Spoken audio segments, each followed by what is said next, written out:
The Vietnam War marks a significant historical period, especially as more than just a war. American troops heavily fought but didn't win. While peace marches took place across the United States between 1965 and 1973, the period of U.S. participation on the side of South Vietnam, anti-war filmmakers and other artists created testaments of their own. Just after the troops retreated, a slew of legendary directors took to depicting the stories of the mental and physical anguish soldiers experienced there. The Vietnam War marks a significant historical period, especially as more than just a war. American troops heavily fought but didn't win. While peace marches took place across the United States between 1965 and 1973, anti-war filmmakers and other artists created testaments of their own. Just after the troops retreated, a slew of legendary directors took to depicting the stories of the mental and physical anguish soldiers experienced there.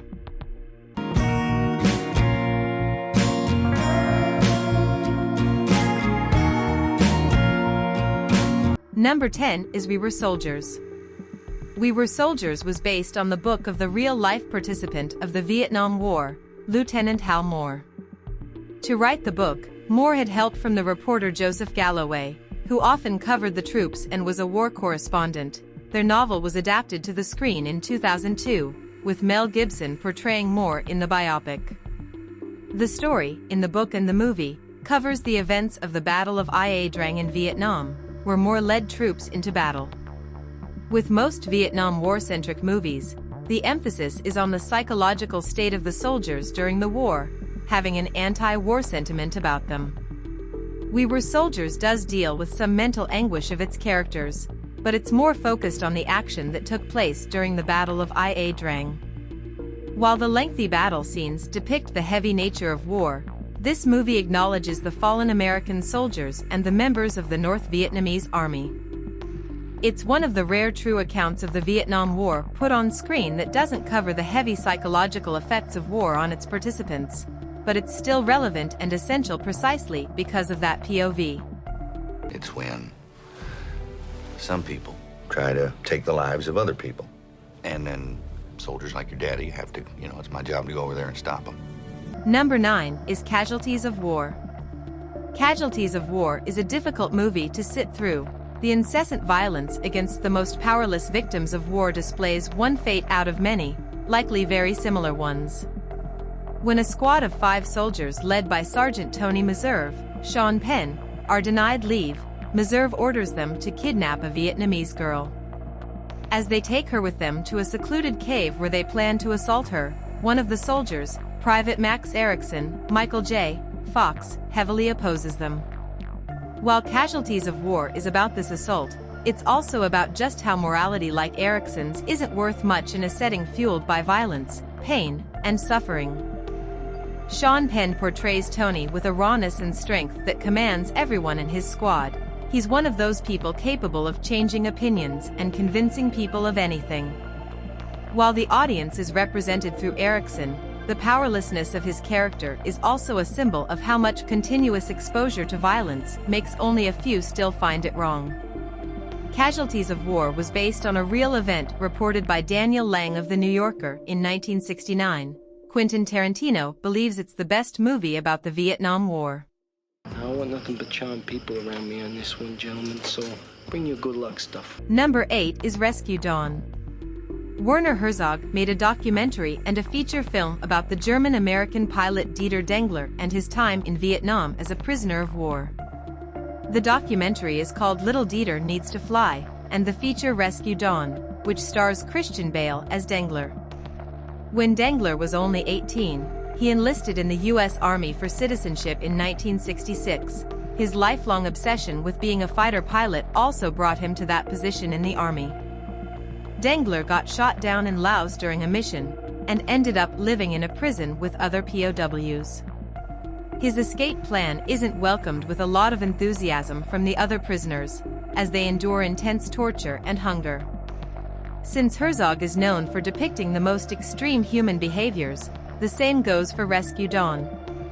However, even extremist torture doesn't completely emphasize the heaviness of war.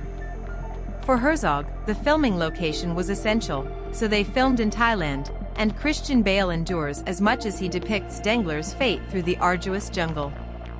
As Roger Ebert wrote about the cast performances, the conviction in their work came from the fact that they were really doing it in the hellish place where it was really done. Tomorrow morning at 0500 hours, we have to cross over into Laos. Number 7 is Hamburger Hill. Maybe the least known feature on the list, Hamburger Hill, is a great example of a forgotten classic depicting the events of the Vietnam War. It follows the real-life standoff on Hamburger Hill that took place in May 1969 between the U.S. Army's 3rd Battalion and the North Vietnamese Army settled on a heavily fortified ridge. The movie's story centers around the 5 newest recruits of the 3rd Battalion who are pushed into the strife of war instantly. Without delay, the action in the movie begins and continues, attempting to break even the strongest among them. Similarly to We Were Soldiers, Hamburger Hill focuses on the fighting and the mental and physical difficulties of battle. Immersing viewers in the gritty action makes Hamburger Hill an exceptional war movie, though not as introspective as many anti-war movies preferred. That doesn't mean the characters don't go through difficult times. There's a lot of pressure to keep it together, especially during a bloody battle. Hamburger Hill is one of the most underrated war movies, and a great addition to the roster.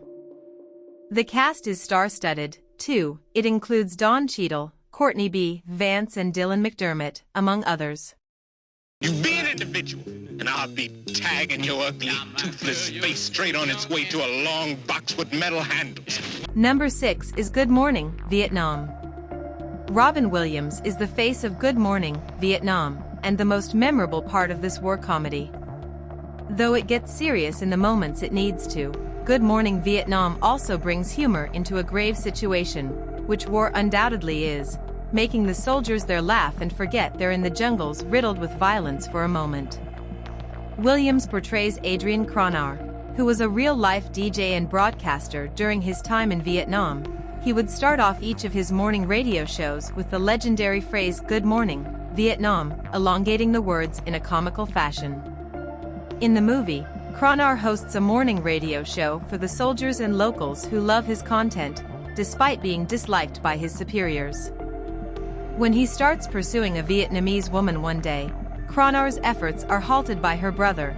As they become friendly, Cronauer gets into some trouble in his regiment. This story helps the movie go forward, but its most memorable parts are certainly Williams' radio hosting improvisations. Good Morning, Vietnam helps brighten the horror-like landscape of war for its characters, and is genuinely one of the best R-rated comedies out there. Good morning, Vietnam! Alright folks. Listen up. If you are enjoying the content of this channel, be sure to hit that subscribe button and give the video a good old-fashioned thumbs up. Let's show the creators some love. Number 5 is Born on the 4th of July. Another real-life inspired story, Born on the 4th of July follows the life of Ron Kovic, a decorated soldier who participated in the Vietnam War and got wounded and paralyzed. Tom Cruise portrays Kovic while he and Oliver Stone wrote the movie together, based on his autobiography of the same name. Kovic has since become an anti-war activist and author, resulting in getting arrested at least a dozen times for his activism against the war until 1975. Ron Kovic is a fascinating man, which was what Oliver Stone must have thought, too, when he decided to make Born on the 4th of July into a feature film. Tom Cruise embraces Kovic's boldness and dedication to the things he believes in, starring in one of the best roles of his career. When Kovic joins the Vietnam War, his platoon leaves a baby behind after destroying a village. This is a recurring theme in Kovic's PTSD, as the movie shows, and a point of regret that fuels his inner conflict.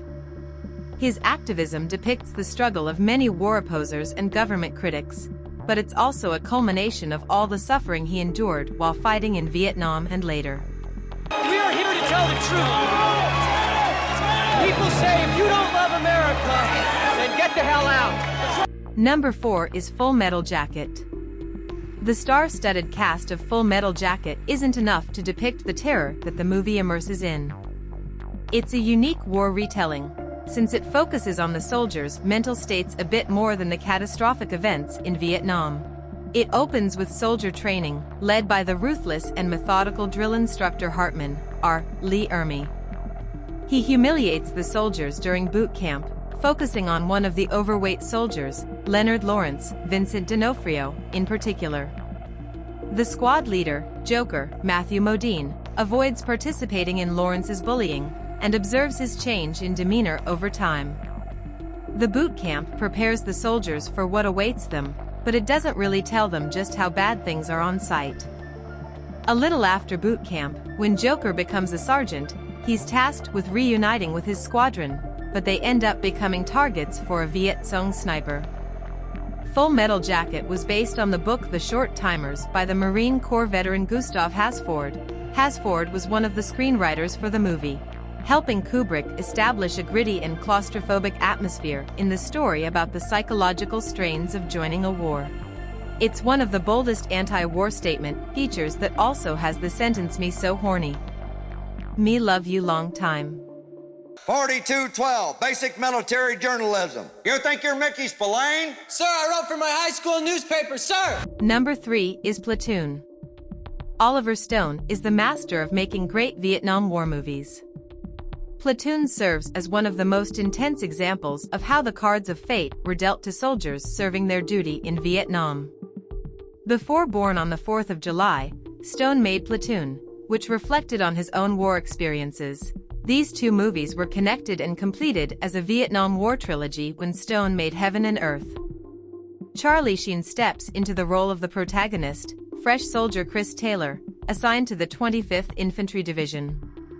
Taylor soon realizes the dynamics of his division fall into two factions: those who are more pragmatic and cynical, like their unofficial leader, Sergeant Barnes, Tom Berenger, and those who employ more empathy, like Sergeant Elias, Willem Dafoe.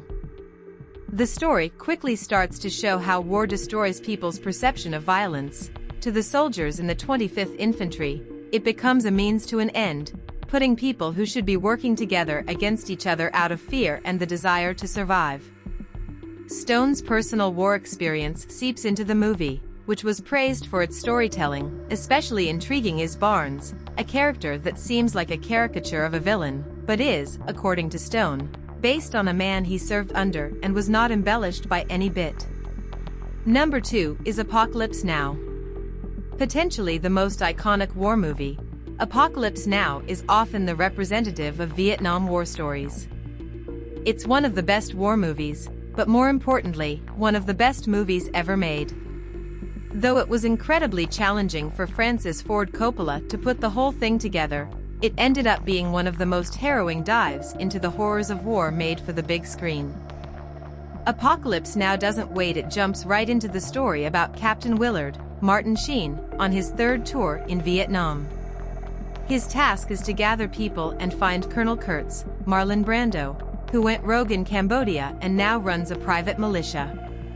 The journey Willard and his men embark on is long, difficult, and makes up the biggest part of the movie.